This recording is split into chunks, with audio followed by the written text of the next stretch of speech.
رسول پاک صلی اللہ علیہ وسلم کا ہاتھ ہے صلح حدیبیہ کے اندر، اوپر صحابہ کے ہاتھ ہے۔ سارے صحابہ نے بیعت کی جہاد پر۔ اللہ تعالیٰ نے ان کی بیعت کو بیان کرتے ہوئے یہ نہیں کہا کہ صحابہ نے نبی کے ہاتھ پر جہاد پر بیعت کی، صحابہ بڑے عظیم ہیں۔ فرمایا ان الذین یبایعونک انما یبایعون اللہ ید اللہ فوق ایدیہم۔ اے میرے محبوب پیغمبر، جب آپ کے صحابہ آپ کے ہاتھ پہ ہاتھ رکھ رہے تھے، نبی آپ کا ہاتھ تھا، نیچے آپ کا ہاتھ تھا، اوپر صحابہ کے ہاتھ تھے۔ جب سارے صحابہ نے اوپر ہاتھ رکھ دیے تو اللہ فرماتے میرے نبی رک جاؤ، ذرا رک جاؤ، ان کے اوپر دل کرتا ہے میں اللہ بھی اپنا ہاتھ رکھوں۔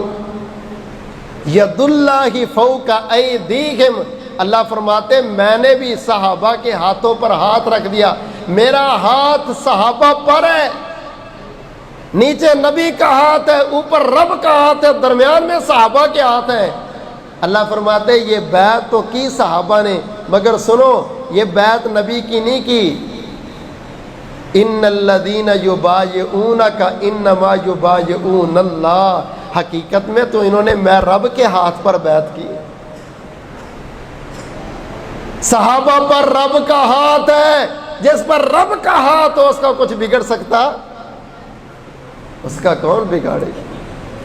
اپنے آپ کو ہی تباہ کرنا ہے، اپنا ہی نقصان کرنا ہے، اپنی نسلیں برباد کرنی۔ خالق کائنات نے فرمایا ان الذین یبایعونک انما یبایعون اللہ ید اللہ فوق ایدیہم۔ اے میرے نبی اپنے ہاتھ پر صحابہ کے ہاتھ کو دیکھا اپنے نبی، ان کو بتاؤ صحابہ جس بات پر تم نے بیعت کی میں رب نے بھی اسی بات پر بیعت کی، تمہارے ہاتھ پر میں نے بھی ہاتھ رکھ دیا۔ اللہ اکبر کبیرہ۔